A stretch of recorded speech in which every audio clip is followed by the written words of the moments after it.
Nggih. Ini untuk pertanyaan pertama, ya, betul sekali ya kalau kita renungkan dalam surat Ar-Rahman itu Allah Subhanahu wa taala sampaikan, "Hal jazaa'ul ihsani illal ihsan." Jadi semua kebaikan, semua usaha itu tidak pernah, hasilnya tidak sesuai dengan usaha yang kita lakukan. Jadi semua hasil itu sepadan dengan usaha dan usaha itu tidak mengkhianati hasil ya. Tapi yang dimaksud di sini tentunya hasil itu tidak selalu berupa hasil dari perbuatan kita. Artinya ketika kita bikin kue jadilah kue gitu ya, itu beda dengan pahala ya. Jadi yang dimaksud hal jazaul ihsani illal ihsan, ketika kita sudah berbuat baik semaksimal mungkin, maka Allah tidak akan mengkhianati perbuatan kita itu dengan memberikan pahala yang sesuai dengan apa yang kita lakukan.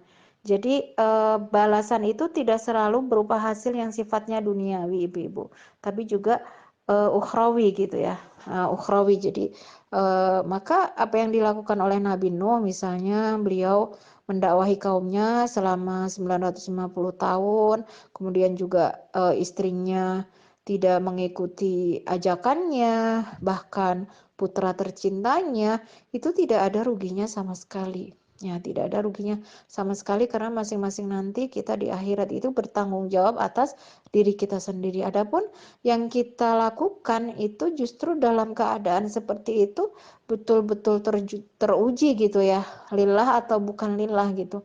Karena kita tidak bisa memperoleh apa yang kita inginkan itu segera gitu ya. Nanti bisa direnungkan dalam hadis Rasulullah bagaimana Allah itu pasti mengabulkan permohonan kita yang sesuai dengan ikhtiar yang kita lakukan. Di antaranya itu bukan disegerakan, jadi A dapat A itu tidak, tapi menjadi investasi kita nanti di akhirat begitu ya. Jadi seperti itu gitu ya. Jadi tidak mengkhianati hasil itu artinya bukan selalu hasil yang secara zahir ya. Justru kadang-kadang orang-orang yang baik itu mendapatkan cobaan dan ujian itu dari sesuatu yang terdekat dan berat begitu ya. Di antaranya adalah dari keluarga begitu. Ini. Jadi yang terpenting bagi kita adalah sudah menunaikan amanah itu dengan baik, maka kita akan mendapatkan hasilnya dari sisi Allah. Ya, masalah anak menjadi baik, menjadi sesuai yang kita inginkan itu adalah bonus ya Ibu. Tapi kalau pahalanya tidak akan pernah hilang insya Allah selama kita melakukannya ikhlas lillah dan tidak ada hal-hal yang melanggar syariat Allah gitu.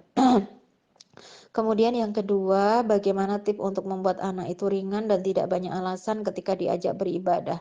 Ya memang salah satu tanggung jawab terbesar kita sebagaimana kemarin sudah kami sampaikan ya dalam surat At-Tahrim ayat 6 itu adalah menjaga anak-anak agar tidak tersentuh api neraka, dan diantara yang perlu kita perhatikan selain daripada pondasi akidahnya adalah ibadahnya ya. Maka dalam menanamkan ibadah pada anak itu ada kurikulumnya gitu, ada proses tahapan-tahapannya yang kadang kita mengeluhkan ketika sudah besar anak susah. Bisa jadi kita perlu mengevaluasi bagaimana cara kita memberikan pendidikan dulu ya, dari tahapan-tahapan yang harus dilalui, misalnya tahapan 1 sampai 7 tahun itu tahbib ya, mengajak mereka agar suka, tentunya dengan melihat kita itu senang ketika waktu sholat tiba gitu ya. Jadi dari contoh kan dalam tafsir surat Ibrahim ayat 40, Rabbi ja'alni muqimas sholati wa min dzurriyyati, itu kita dulu yang harus disiplin dalam sholat, kemudian menjadikan sholat itu sebagai sesuatu yang kita nantikan, maka itu akan terlihat juga dicontoh oleh anak-anak kita dari sejak kecil ya. Kemudian marhalah yang kedua ketika sudah 7 tahun sampai menjelang balik itu sudah mulai diperintahkan ya, sudah tidak boleh tidak sholat gitu, meskipun sholat mereka masih kurang tertib, tapi jangan sampai kita toleransi untuk meninggalkan sholat. Nah kadang-kadang di sini kalau kita tidak disiplin maka nanti lebih susah lagi untuk proses berikutnya, yaitu tahdzib, pendisiplinan ya di masa balik itu sudah harus seperti orang dewasa. Ya di antaranya misalnya yang laki-laki harus sudah terbiasa ya sholat di masjid, bukan terbiasa harus gitu, jangan sholat di rumah gitu ya, kecuali dalam kondisi tertentu misalnya pandemi seperti ini masih tidak mengapa begitu ya. Jadi ala kulihan di antaranya ya itu tadi ya yang tidak boleh kita lupakan. Itu contoh dari kita, bagaimana kita juga ringan melaksanakan ibadah sehari-hari. Kemudian juga kita senantiasa berdoa kepada Allah, terutama kalau untuk sholat, ibu-ibu harus hafal surat Ibrahim ayat 40 nggih. Itu harus ya. Robbi jalni muqimas sholati wa min dzurriyyati rabbana wa taqabbal doa. Wahai Allah, jadikanlah aku juga anak keturunanku sebagai orang-orang yang mendirikan sholat, dan mudah-mudahan Allah mengabulkan segala doa kita.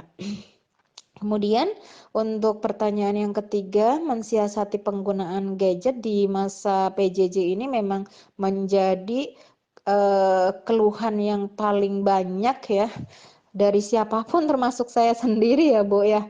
Dan alhamdulillah anak saya udah di pondok gitu. Kalau di rumah juga sangat apa ya, menjadi tantangan kita lah gitu ya untuk mensiasati anak dalam penggunaan gadget ini. Namun kita juga tidak boleh kalah akal gitu atau kehabisan ide ya. Kita harus buat kontrak di awal dengan anak-anak. Kalau yang membaca buku yang saya tulis itu ada ya tips-tipsnya ya.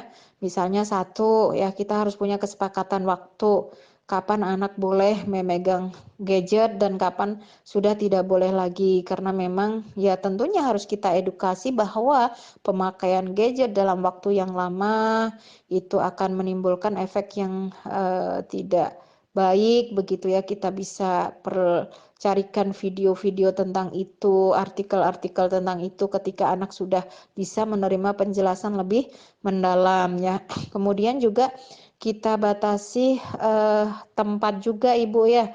Nah, jadi kalau terutama anak-anak yang masih SD bahkan juga SMP juga gitu ya, tidak boleh misalnya menggunakan gadget di kamar, ditutup dan sebagainya, karena salah satu hal yang menjurus kepada tindakan yang tidak terpuji sebagaimana disampaikan oleh Rasulullah itu adalah ketika orang berada di tempat sendirian gitu ya. Jadi merasa itu adalah privasi dia, kemudian kita tidak bisa mengetahui apa yang dia lakukan. Kemudian juga salah satunya diberikan waktu untuk kita mengecek ya penggunaan HP, misalnya YouTube yang dia lihat itu apa, kemudian dia sering searching apa dan sebagainya ya, kita tetap mengontrol ya itu semua. Ya, ini yang menjadi masalah adalah kadang banyak ya di antara kita yang mengeluhkan, bagi kita yang bekerja kadang-kadang kita tidak punya apa namanya ya, punya kesempatan lebih untuk bisa mengawasi, maka ya kita berusaha semaksimal mungkin lah begitu ya, kita buat kontrak seperti itu. Nanti kalau kontraknya dilanggar, misalnya satu hari jatahnya katakan 5 jam, dia lebih dari 5 jam, kita boleh berikan punishment ya dengan menyita HP-nya dan sebagainya. Saya kira itu cukup efektif ya untuk memberikan apa ini pendidikan dan edukasi kepada anak-anak supaya tidak leluasa dan bebas menggunakan gadget begitu. Dan tentunya juga kita harus memberikan contoh dari kita ya ibu-ibu ya. Maksudnya kita juga harus berusaha meminimalisir penggunaan gadget kita. Jangan kita melarang anak-anak tapi kita bebas setiap saat, setiap waktu, apalagi di waktu-waktu ibadah, di waktu-waktu harus tilawah, kita sibuk memegang gadget gitu atau mendampingi anak belajar, mengerjakan PR, maka harus kita tinggalkan. Ya, insya Allah mudah-mudahan dengan ikhtiar itu dan kita berdoa kepada Allah ya,